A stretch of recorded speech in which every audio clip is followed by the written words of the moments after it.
I decided to try to make this fun, so I've sort of wrapped the science that I want to talk about with a story about imagination, but don't take anything I say about imagination too seriously.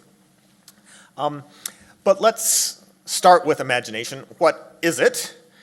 So we'll try that out. Experiment. So imagine things. Close your eyes if you will. I'll read it, but test out your imagination. Imagine a brackish river in Thailand at dusk. Several trees stand by the banks of the river. A swarm of fireflies has descended on 2 of them. In the more distant tree, the flashing of the glowworms has synchronized, and once per second, the entire tree lights up. The nearer tree is in a more uncertain state. In parts of the tree, the fireflies flash sporadically and unsynchronized, but near the center, a group of them have just started to synchronize with each other. The cause of this synchrony is apparent. In the foreground, we see a small rat who appears to be looking at the tree in amazement, for the tree clearly is looking back at the rat. The pattern of synchrony in the tree is in the shape of a rat, as if the whole tree was a retina and each firefly a neuron. Okay, you got that? So I gave that instructions, more or less, to a surrealist painter that I've worked with on a series about science, and this is what she came up with. This is her imagination. It's inspired by a variety of scientific works, including John Hupfield's paper on synchronization of neurons being a pattern recognition phenomenon, and the phenomena of fireflies that synchronize in various places. So, how did you do by comparison? Well, I asked also ChatGPT and DALL-E to take the same information and do its best, and as you can see, humans are still pretty good. But some people have better imaginations than others, so I'm sure most of you are somewhere between the professional artist and DALL-E. Okay, so the reason I started with example is that it's sort of remarkable that we're at a point right now where engineering artifacts, machines that we can build, are at the stage where at least we can ask the question, do they have an imagination? Do they have creativity? What's their model of the world? Where did this come from? And one conclusion is that the models that we have about how neural networks, mathematical neural networks, artificial neural networks work is really starting to get there. It's capturing some of the essence of what it takes to make patterns that create patterns, generate patterns that mean something. So neural computation is pretty neat. It's a different way of thinking about computation than Boolean circuits, Turing machines, the kinds of things that went into building the laptops that we use every day. It has various features, a very high dimensional interconnectivity, often omnidirectional computation, not just feed forward, association, probabilistic inference, and learning adaptation that we've talked about a lot here, often robustness to significant damage. These are very interesting properties for a way of building an information processing device. But many of these properties are more mathematical properties than they are about neurons with axons and dendrites and all the things that real neurons have. So what does that mathematics tell us about the cell, for example? Other kinds of biological computation. We've already heard this in this conference, that neural networks might well be a sort of way of thinking that helps us make sense of what's going on inside cells. It's a fairly old idea. In fact, even before Mulness and Bray were thinking about genetic regulatory networks and signal transduction cascades as neural networks. More recently, a number of groups, including myself, have been thinking about, well, if biology can be thought of as a neural network, can we engineer chemical systems that are neural networks, sort of designing them from the bottom up? So most of this conference has been about biology, what's real in the world, rather than what we can build. So I want to justify just for a minute what I think is interesting about building systems. Certainly a lot of technology has been inspired by biology because biology did it first, largely. You know, if you want to walk through a rough terrain in a forest or a mountainside, legs do a good job. Building autonomous robots that have legs and can work has only sort of recently been achieved.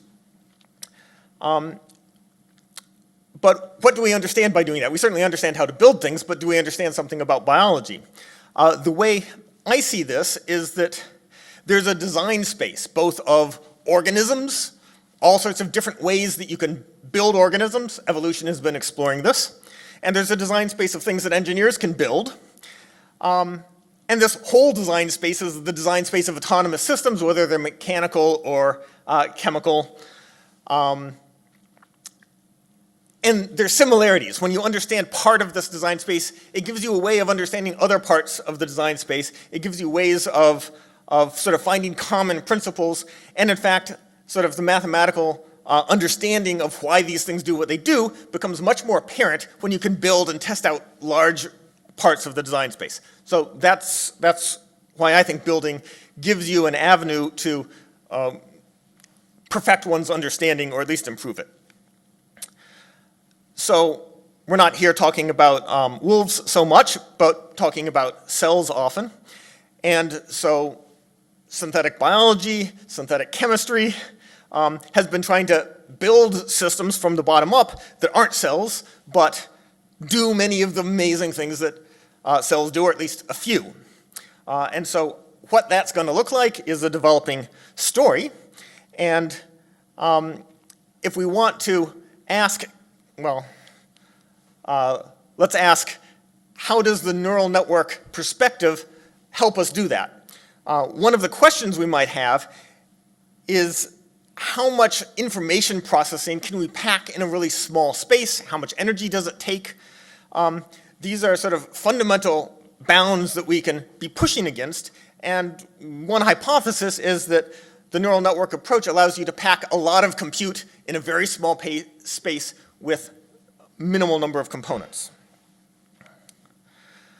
So what is a neural network? There are many different models. One model that we've heard of already is the Hopfield associative memory. The basic concept is that you have some cells that are in some state, let's say +1 or -1, and they have weights, synaptic weights with others. The weighted sum may be with a bias. If that's positive, then it flips on, otherwise it flips off. And this very simple kind of operation, which may or may not be like real neurons, at least can be understood fairly well, particularly when you have symmetric weights that maybe were adjusted by some kind of Hebbian learning from a number of examples. And in particular, you can look at an energy function, and if that energy function has some minima, those minima correspond to states of activity that are the patterns that you've remembered. And the sort of interesting thing that Hopfield liked here was that there's a kind of associative behavior that if you start somewhere not necessarily near a minimum, going downhill, going down the energy, will bring you to a minimum, and that reconstructs the structure. So if you start with a noisy picture of a spider, that will clean up to your memory of a spider. If you start with half of an image, maybe the ear of a dog, rolling down the hill corresponds to reconstructing the rest of those patterns. So can we think about physical systems that aren't neurons that have the same kind of dynamics because there's an energy landscape that corresponds to their behavior? And so what I'm going to start by showing you is that we can actually build systems like this systematically out of molecules, so that you have a bunch of molecules in a test tube whose interactions through essentially chemical reactions, although they'll be non-covalent chemical reactions, mimic the behavior of a neural network. So we need a building block for building a lot of pieces that interact in a predictable way. And for that, we'll use what's called toehold-mediated strand displacement. And the idea here is that if you have a molecule that has some double helix, this is a synthetic molecule, we designed it with a sequence of our choice, and maybe it has some single-stranded part on one side, maybe a single-stranded part on the other side. I'm showing some different representations here. This is without showing the helix. But I have one sequence that's called sequence 1, another sequence that's called sequence 2. The complement of sequence 2 is called sequence 2 star, et cetera. And this part that's 3 star, we call the toehold. Okay, so that's just a representation for kinds of molecules that we can build. And what's interesting is that a reaction that you can think of as input A plus complex X goes to output B plus complex Y. A plus X goes to B plus Y, is just a natural way that these molecules interact. No enzymes are involved. This is just sort of free in salt water. And it works by the design of molecule A has the toehold domain 3 that binds to 3 star, sort of sticks onto it, and then these red 2 and green 2 are 2 different molecules, but they have the same sequence, and by a very simple process where one base pops open, another base closes, with a very small sort of energy barrier, you get a random walk process that eventually results in the output getting displaced. And this is a very powerful mechanism because if we redesign the system with different toehold lengths, we can change the rate of this reaction by more than 6 orders of magnitude, thus controlling reactions being slow if they don't have a toehold, or being fast if they have a long enough toehold, or anything in between. Furthermore, the sequences that we use don't have to be these particular sequences. If I put in any other sequence that has the property that it doesn't have any secondary structure and doesn't stick to other sequences, it will also undergo this process. So there's an exponential number of sequences of length, say 20, and I can make as many as I want. Okay, so that's our building block. It's nice to visualize it. So this is a visualization with the toehold being formed, and then sort of one base at a time. The gray strand that has the same sequence as the blue strand kicks the blue strand off. That process sort of is a random walk, goes back and forth. It's more or less constant energy. The overall process is energetically downhill because that red sequence made a few extra base pairs. Okay, so once you have that basic primitive, now by designing many more sequences, you can start building systems. And I'm not going to get into the details of how this design works. I'm just going to sort of argue that principle can be used as a building block where we have sequences as many as we want, sequence 2, sequence 5, sequence 6, and we can design these molecules that we start with. Some we call gates, some we call inputs, some we call thresholds, some we call fuels, such that the basic interactions that are shown on the bottom here, the sort of forwards and backwards reaction for a molecule coming in, kicking off the other, and vice versa, can give rise to behaviors such as a very sharp threshold behavior where we look at the amount of output you get as a function of how much input. If it's less than the amount of threshold you have, then nothing happens. If it exceeds the amount of threshold, you get your full amount of output. And this is now a building block for building larger systems. So Lulu Chen and I with Shuki Brook built a Hopfield network, a 4-bit Hopfield network, very simple, and demonstrated sort of, that if you have your stock solution that has those molecules in it, and then you drop in some inputs that represent information that you have. For example, you might say the first bit is a 0 and the last bit is a 1 and no information about the other 2. The system will run, figure out what the other 2 should be. That's reconstructing the memory. So chemical neural networks exist. That's really sort of the bottom line. They can be designed systematically. Since this work, Lulu Chen's group went on to demonstrate a 100-bit neural network. in this case a feed-forward winner-take-all neural network that was able to classify digits 1 through 9 from MNIST with some accuracy. And so this involved a number more of molecules that were designed in a very systematic way to encode the weights that you need for that particular neural network. In fact, the weights are encoded in the concentrations of particular weight molecules. Okay, so you can take the same molecules and do a different neural network by putting in different concentrations of the components. Okay. It's more general than that.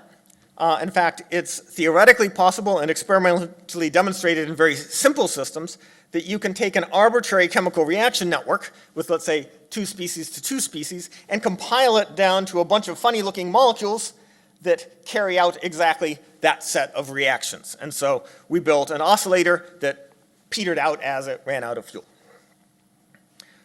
Okay, so you can build not only neural networks, but other kinds of things as well, but let's stick with neural networks.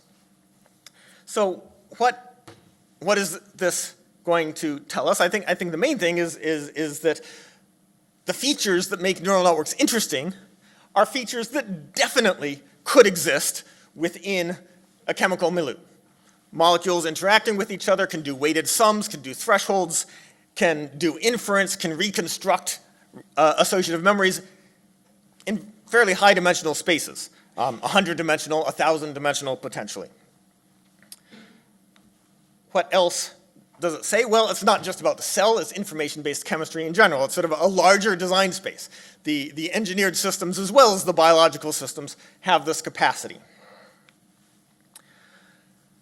So the analogy I like, I'm interested in algorithms, sort of ways of doing information processing. And the whole exercise here is really to get familiar with what algorithms look like so that when you're in the jungle and there's an algorithm right in front of you, you don't just walk right past it with no idea that there was a really interesting algorithm right there. So you have to know what to look for. And for that, you kind of have to study the algorithms themselves. Okay, so that's what we wanted to do. We want to be able to see the tigers. So I want to give you an example of sort of where, well, it was unexpected to me, I guess. At the same time, well, who knows. If a beaker full of specific molecules is a neural network in this sort of well-mixed chemistry sense, it's sort of a shame. You've got this beaker full, and it's all doing the same thing. If I look at the concentration at the top of the beaker, the concentration at the bottom beaker, it's all saying bit 0 is on and bit 1 is off, and bit 3 is sort of halfway there. So you're wasting all that compute power, because the whole thing is doing the same thing. That's a lot of molecules. It's widely understood that if you have a spatial chemical reaction network where molecules diffuse around and interact, the concentration over here, this part of the Petri dish, and the concentration on that part of the Petri dish can be different. These are reaction-diffusion systems, and now they're sort of performing different computations in different places. And so what I'm going to tell you about is work by my student Salvador Buse, who sort of looked at neural reaction diffusion system and asked, what can they do? If you have a beaker of chemical neural network and pour it into a large Petri dish, what can you ask it to do?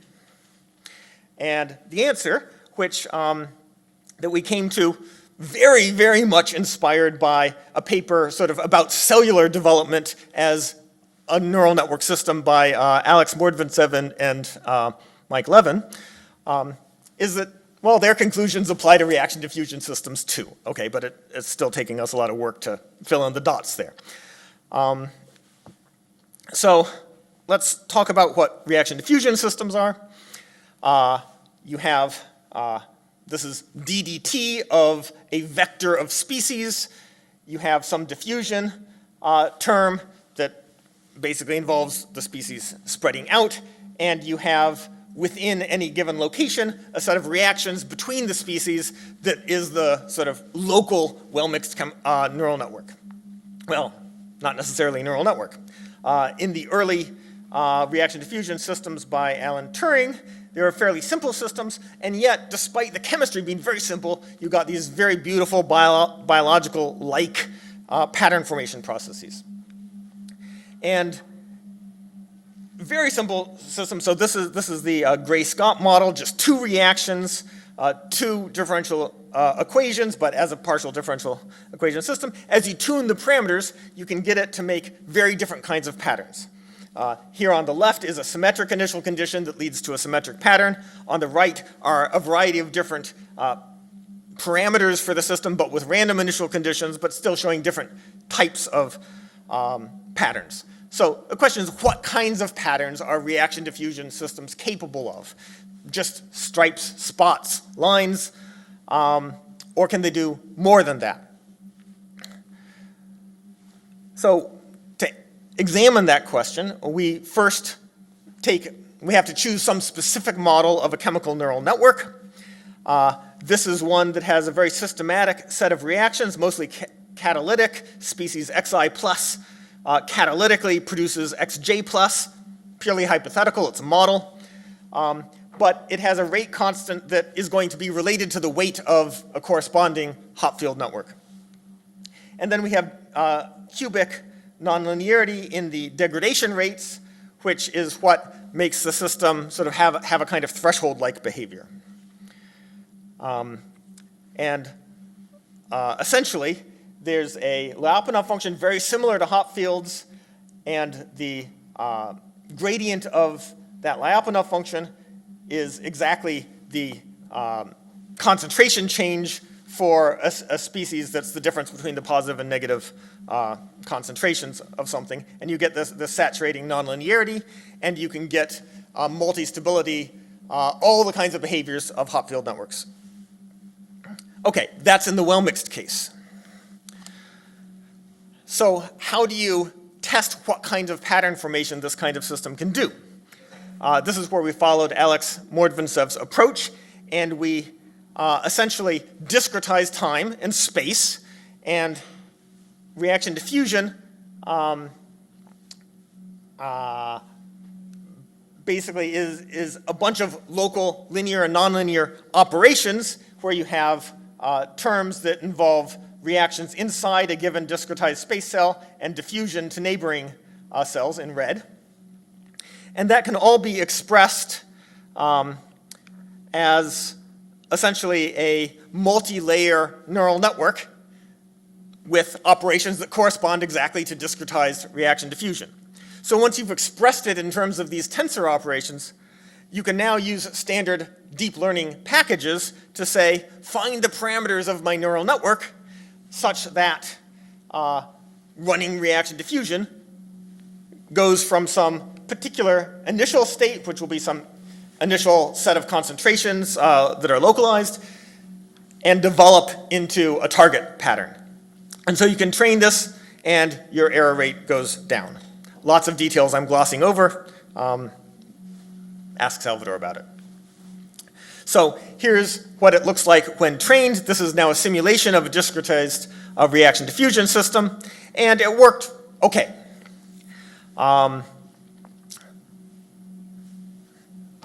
That's reaction diffusion. One of the things that's sort of interesting is that this system had 70 sort of neurons, chemical neurons, and we can look at the concentrations of all of them. And each one now is doing a different thing. So each one of these little squares is a different species, and we saw it develop as the reaction diffusion pattern forms, very much like the kinds of patterns you see for gene expression during development. Finally, you can ask, well, how does this sort of spatial pattern of expression of these chemicals correspond to the known memories of the associative memory? So Salvador found the minima of this network. Those are the orange dots plotted in the PCA axis, so we can visualize it in 2D. And then plotted for every single pixel in the system, what is the vector of chemical concentrations there? And is that one of the memories, or is that somewhere between the memories? So those are the blue dots. And as the system runs, you can see sort of like RNA velocity, for those of you who are familiar with that. You can see all the pixels sort of either find a cell type or find something in between the cell types. So not everything goes to a cell type. Many of them sort of go to places in between. So we thought that's very interesting in terms of a kind of self-organization that just comes out of deep learning of a reaction diffusion system. Okay, so I now wrap up. So if we want to ask what are natural models of computation, to some extent effectiveness, doing neat things, sometimes makes you think it's natural, so I can't argue that for sure, except it feels good to me. So I think neural networks really are sort of showing promise as a way of thinking about designing molecular systems such as chemical reaction networks. And you can go sort of a little bit further, not just chemical reaction networks, but you know, if you think about biology and what's in a biological cell, there's a lot more than just chemical reactions and concentrations. There's spatial organization, there's self-assembly, there are polymers, there's folding, there's sort of packed liquid phases, coacervates we just heard. All of these are different kinds of physical mechanisms, and reaction diffusion is just one of those. But the overall process of sort of looking at some energy landscape that's defined by that process and asking how many kind of programmable weights does it have, and can those weights be tuned in a systematic way to achieve a goal?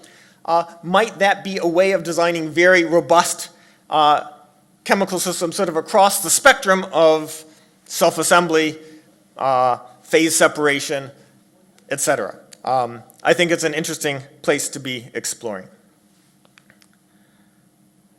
And if you explore it, you'll see the algorithms. They'll jump out at you. Just to wrap up, since I said this was a story, DALL-E 2 also can make salamanders. It makes much more high-resolution ones than what reaction diffusion did. It's worth pointing out that DALL-E 2 has some billions of parameters as a neural network. Our system had 70 neurons and about 10,000 parameters that were being tuned, so okay, it can't do that much, but they're in the same class of thing. It's just big brother and little baby. They're both, I would argue, forms of imagination. Certainly DALL-E is imagining a lizard upon request, and a chemical neural network or a phase separating neural network or a developmental process maybe can also be seen as a physically embodied imagination. Thank you. Okay. So we have time for one short question with one short answer. Like, and I'm emphasizing short. I guess I went over. Sorry. Yes. Short question. Thank you very much for your talk. Beautiful. Regarding the mapping between the reaction diffusion network and the feed-forward network, do you constrain it in any way to avoid, because otherwise you may have some other coupling longer range and diffusion, no? Do you have to constrain your neural network so that you only get diffusion? The simulation is sort of within a finite-sized box, and the way we were running it, the space sort of around the lizard, well, that's also chemistry, and so that empty space is developing a particular vector of concentrations as well as everything else. It's not empty. Okay. So, okay. So there's no body boundary. That's not great. part of the system. So dope. I've never made a lizard, so I don't know. That's awesome. So let's thank Erik again. And